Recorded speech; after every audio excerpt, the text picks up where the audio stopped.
Hi everyone, it's past 5:19 when I'm recording this, so I deserve praise. First of all, I wanted to give a huge thank you for 500,000 subscribers. Seriously, thank you so much. You have no idea how much it means to me and my ego for you to click a button for me. And that many of you. I started doing YouTube when I was severely underage, and I've been taking it seriously for the past 4 years now, which is absolutely like I could have like nervous shits right now just thinking about it. So thank you. It literally means the world to me. I would cry right now if I could, but I physically can't. Like, I'm just on too much SSRIs for me to even have that ability. But just know that it means so much to me. This video has such divine timing because this whole video is about being an influencer hard. We've probably all seen the video going around of the makeup TikToker saying that being an influencer is hard because she had to work until 5:19 p.m. We just finished work and it's 5:19.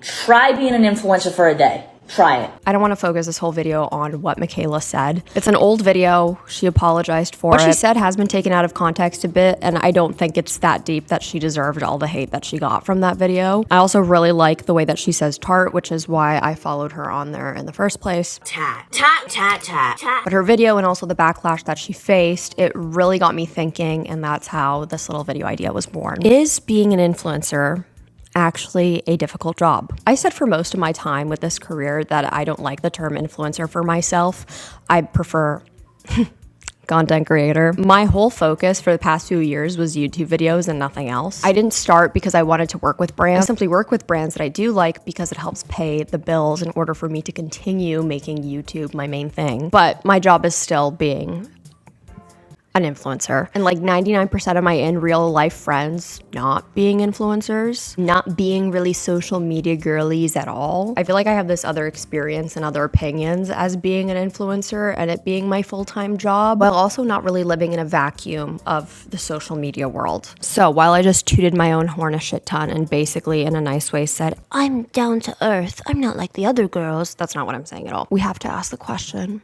again.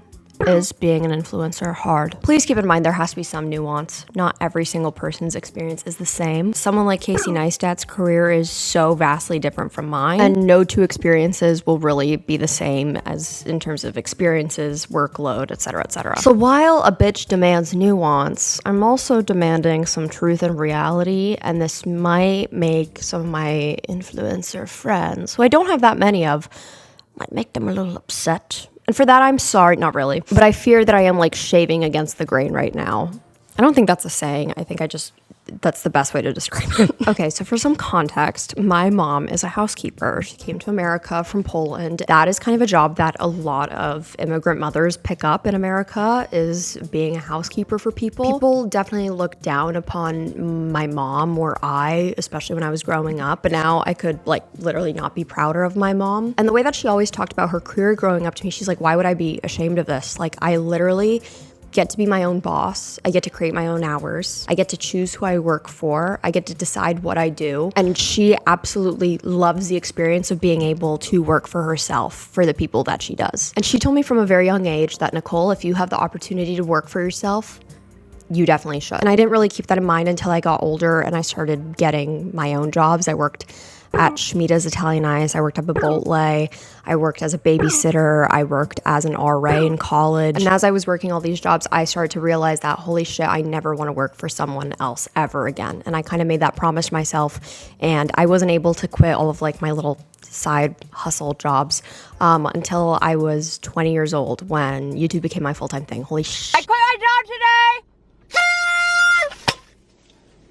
I'm 23 now, for context. And let me tell you right now that being an influencer is one of the easiest, peasiest jobs that I've had. Me saying that doesn't mean that this job isn't hard at times, but I am 100% saying that people, especially children, should not be forced to be working these jobs that are totally breaking child labor laws, being incredibly mentally and physically taxing on them, and then not to mention getting underpaid for it all. My full-time career now should not be easier than the job that I was working at 15. That's a problem within itself. There were times that me as an influencer, I was working 40 plus hours a week filming and editing and setting up videos and planning videos, making 2 videos a week because I really wanted my channel to pop the fuck off. All meanwhile being a college student, having other jobs on the side, being a caregiver for my mom when she was sick. There were times that I busted my ass so incredibly hard, and I would have told you that that was the hardest I had ever worked in my entire life. But then there's also times like right now where I haven't uploaded in a few weeks because, to be just honest and transparent, my mental health and physical health has just been on the decline recently. And I'm fine. I'm truly like on the road to being better because I was able to take that time off and figure out what I needed to do and what my action plan was. And I'm lucky enough that this job allows me to put it on the back burner in order to take my health seriously while also still making money in the meantime. And truly, realistically, there's like no other job that would have allowed me to be so sporadic with how much I'm working recently. I would have gotten fired with like a big fat F if I even tried. Recently, I've been able to like answer emails, chat with my manager, brainstorm video ideas. But the thought of even sitting in front of a camera, getting myself together when I have not even been able to have like real conversations with my friends or do the dishes in my sink because I feel so incredibly unwell, making a video with me in it the past few weeks have been like nearly impossible. But the thing is that I'm not the only one who's like going through these experiences. I have friends who have real corporate jobs and are unable to take any time off, little to no time off, when they're in like a very similar position to me right now. As an influencer, we get more free shit than you could ever imagine. This isn't like a surprise or anything. Free makeup, free skincare, free clothes, which most of it I end up giving to my friends or family or donating. Almost like anything can be a tax write-off, meaning that the stuff isn't free, but I'm able to write it off as a business expense with my taxes at the end of the year. Like shit, even my apartment, like I'm able to do that because this is my set. I get free experiences and experiences I would have never really had if I wasn't an influencer. Like for example, shout out to SeatGeek. I want to give a massive shout out to SeatGeek for hooking me up a little while ago. I got to take me, my boyfriend, my 2 best friends to a Strokes concert here in Philly.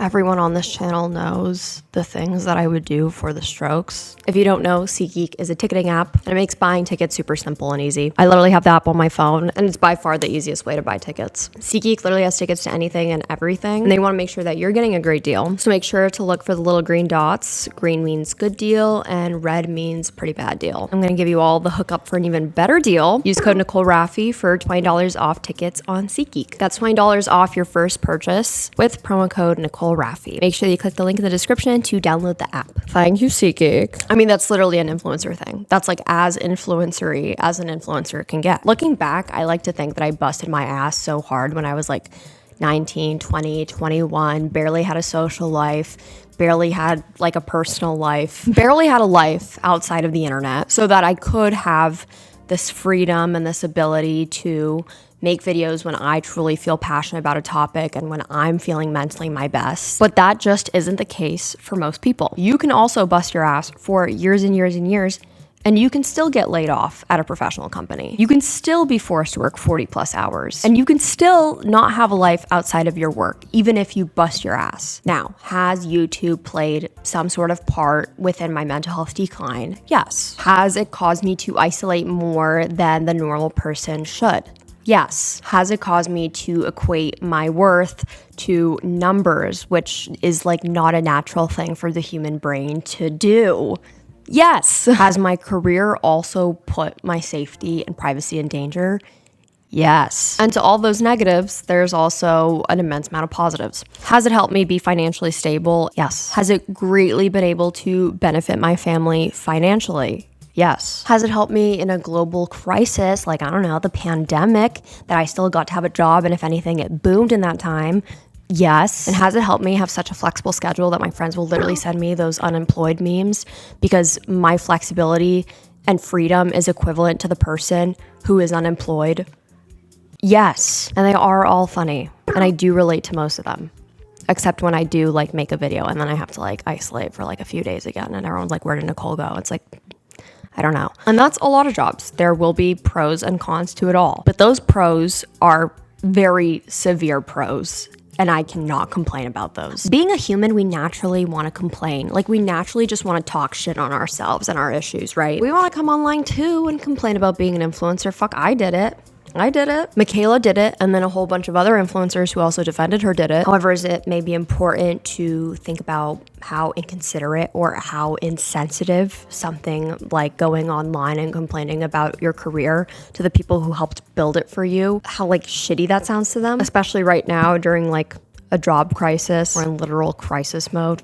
Meanwhile, I go online and complain about the hobby that I do from the comfort of my own home. Yeah, it's insensitive. And I'm not saying this to undermine anyone's experience. I think it is insensitive though to go online and being like, you have no idea how hard influencers work. Like, we work so hard. Like, yeah, and so does everyone else. Like, I don't think that people think that we don't work hard. I think people know that most content creators do work really hard at what they do. People know it's hard to like film and edit and do lighting and figuring out how to work all these programs out, and people know it's tough. No one thinks it's like that easy. I think we look like assholes though when we go and wave in people's faces like, look how hard we work. We're so hardworking. You try it. Meanwhile, like, they already have a really hard job that they're busting their asses at. I think it all matters about how we go about it, and also like, why are we trying to prove so hard to others that like we work hard? I will frequently complain about editing to like my friends or my family because I love this, but I just wish I could like snap my fingers and the gruesome hours of editing would just be done and over with because it's so time consuming. But also to go online and complain about that to the people who helped build my career, it is kind of insensitive. I think it's also very fair to say that if you are telling people to try being an influencer for a day, you have to realize that most people would love to try being an influencer a day. Most people would love to stop their highly labor-intensive jobs in order to be an influencer for a day, because it is severely less physically and mentally taxing than other jobs. It's almost like a slap in the face because we have been so lucky that things just worked for us, and a lot of the time it's just luck because of one video blowing up and then the ball keeps rolling. I also want to emphasize that everyone's workload is so insanely different, all depending on the type of content that they make. However, I do think that as an influencer, if you are stuck in a vacuum of only hanging out with other influencers, or if you live someplace like LA or New York City, it's very easy to get caught in the cycle of thinking that this is the reality that everyone has. And especially if you were lucky enough to grow up and never have a job outside of social media, which I don't think you're lucky at all. I think people greatly benefit from working other jobs. Like, I am very happy that I learned about food safety from Chipotle. Some people never had jobs like that and think that it's okay to eat chicken after it's been sitting in the pantry all night and that it's not refrigerated.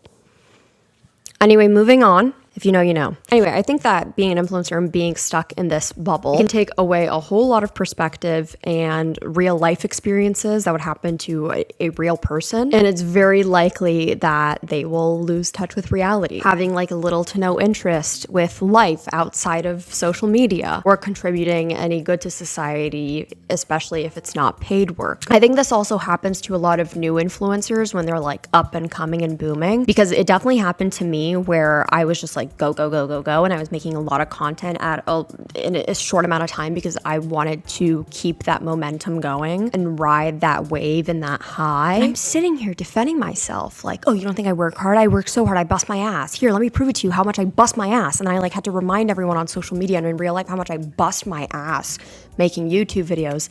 And like, who was I speaking to? Because no one was telling me I wasn't working hard. Like, you know what I mean? Like, I don't know why I defended myself so hard like that. I also want to talk about this really popular saying that a lot of influencers say, which is being an influencer is a job that's 24/7. You never get to clock out. And I call bullshit. That is simply not true. And this is coming from someone who used to say that. I used to think this way. I would be like, oh my God, my job never turns off. Like, my job is like always go, because I would like film a video at 10 p.m. at night. Or maybe because I was like posting an Instagram story. Or maybe because I was sending in like sponsored content to my manager at like 8 p.m. The reality of me doing that is because I didn't do shit for the rest of the day, or because I work better at night, or because I like the lighting better at night. But like, I can promise you I was not working 24/7. okay? A bitch just had poor time management skills. I still do. I still have poor time management skills. I changed how I make my videos drastically in the last few months because I no longer really make very personal content to me anymore. That's simply because I just don't think it's that interesting anymore. And I did like kind of a lot of self-reflection. I had ego death. I'm just kidding. I was doing a lot of self-reflection and I realized that the content that I want to put out into the world is not really surrounding about myself. And I just enjoy talking about other topics way more and using my own opinion, so it's pretty much still about myself. But I don't really make vlog style videos anymore, and these kind of sit down commentary video essays have been way more my speed, and I've been loving them, and you guys have been too. And I still post a lot on social media. I'm still shit posting all the time on there, but I'm not calling it work. Me shit posting on Twitter at midnight is not work, okay? I feel like I'm angering someone out there, and I'm not sorry. Me posting an Instagram story at 10 p.m. is not working overtime, okay? Me posting on TikTok at any hour of the day is not working overtime, okay? Normal people who are not influencers do that shit all the time, and they don't call it working. Please, I'm begging, allow there to be some nuance, because there will be people who are making TikTok posts that are like elaborate videos and are like full special effects. That's work, okay? Please allow there to be some nuance. But I'm talking about like a simple fucking Instagram story with me using the piss filter that I'm obsessed with. I'm done. That's not work. It's time to be grounded and come back to reality. It's time to be real. And shit posting is not working overtime. I think this whole like influencers work 24/7 thing was created so that we would feel like we are doing more than we actually are. And if you feel like you're working 24/7 simply because you are just on your phone and you are an influencer and you're like, well, this is work time, turn off your fucking phone. Like, just turn it off. Like I said, maybe you don't have good time management. I certainly don't. And also the nuance includes like, what platform are you posting on, you know? You going on Twitch for many hours a day and live streaming, that is very much so. That's tough work to be on during that whole time. And you know, doing what Twitch streamers do. I don't really watch Twitch, but maybe you're also a YouTuber. Some YouTube videos take 5 seconds to make, and then some YouTube videos take 30 hours to make, you know? But I think we all need to acknowledge that posting with the piss filter on Instagram is not work. I'm sorry, it had to be said. Like I said, I don't care too much or agree with all the hate that was directed towards Michaela. Makeup content creation is very hard work. I like the way that she says tart and NARS, okay? And she's probably received more hate than any one human can ever imagine or tolerate. Everyone's life experiences are difficult in one way or another. Everyone's workloads are different. Everyone's careers are vastly different. All I'm saying is that I don't think it's necessarily the wisest thing as an influencer to go online and complain about your work that people dream of having and is so much less physically and mentally taxing than the majority of your audience. Surround yourself with good people around you, a diverse group of people around you that will bring you the hell back down to earth, because I am very lucky to have some very cool people around me who would absolutely slap the shit out of me if I went on my Instagram story and complained about my job being 24/7 and never being able to be off, because it's just not true. And if you're an influencer watching this video, I am in no way saying that your job is easy. You have probably dedicated many hours into what you have built today, and you probably make a good, decent amount of money doing it. I know, but also stop defending yourself so hard, because no one is really out to get you like you think you are. I was in that position. I thought everyone was out to get me. And then I went on medication. Anyway, if you guys like this video, please make sure they leave it a like, because that helps me out so much. Also, leave a comment. Let me know who your favorite influencer is. I maybe want to follow some more cool people. Any cool TikToker, Instagrammers, YouTubers. I need more YouTube to watch. I just binged like all of Trixie Mattel's videos because I'm trying to like wean my cat off of cat TV. So I've been forcing her to watch drag queen makeup tutorials. And I think she kind of likes it though. But I need new content to watch. Make sure they subscribe if you want to be nasty. Now you're disgusting and you're not part of the 500,000. So, and make sure you have your bell notifications on so you know every single time I post, or else you are gross. If you want to follow me on my other social media, Instagram, Twitter, Depop, Spotify, it's just at Nicole Rafiee. And if you want to follow me on my TikTok, it's at Nikki Nasty. I'm gonna go now, and please be nice to your local influencer, because we're really fucking going through it. Okay, thank you.